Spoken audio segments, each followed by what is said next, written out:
Our world, our reality, is constructed from the experiences we have in our daily lives. Every experience we have is different, and, consequently, every reality is different. This is most notably observed in the study of conflict, which, given the different perspectives people take, can be quite conflicting in nature.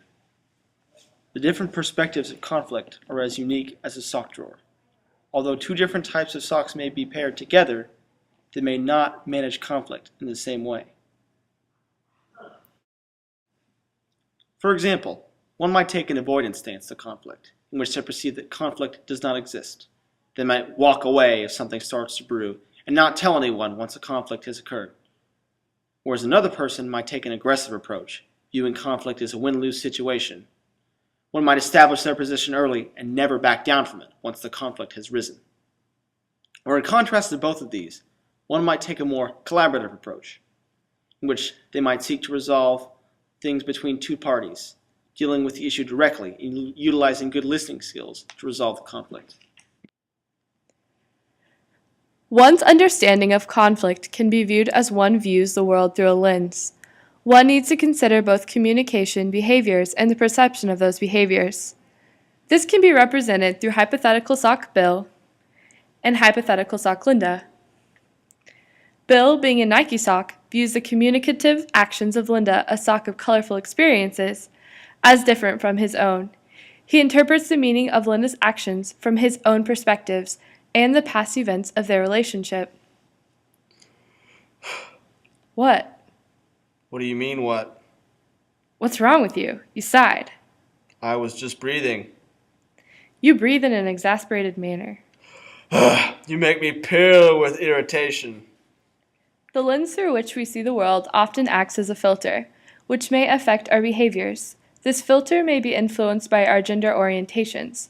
For example, women tend to put a high emphasis on interdependence, empathy, and staying engaged throughout a conflict, where men may value greater autonomy and communicate in ways that preserve their independence. I'll see you later. Wait, where are you going? Out. What are you doing? Man things. Like what? And who with?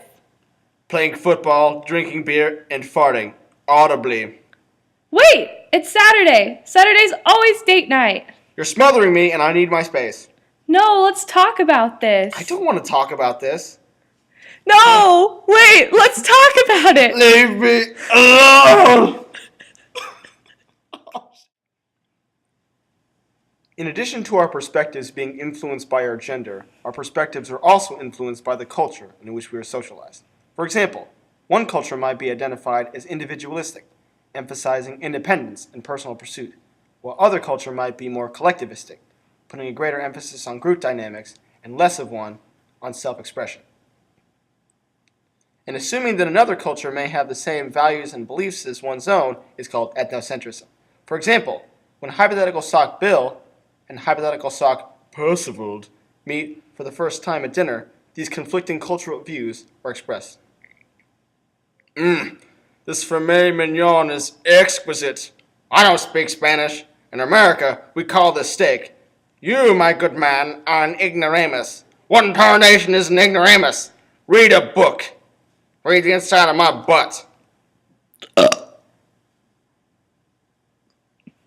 And so we've witnessed firsthand the different perspectives that can be viewed in the sock drawer, whether the different systems commonly utilized in conflict management or the different lenses through which we view the meanings of others.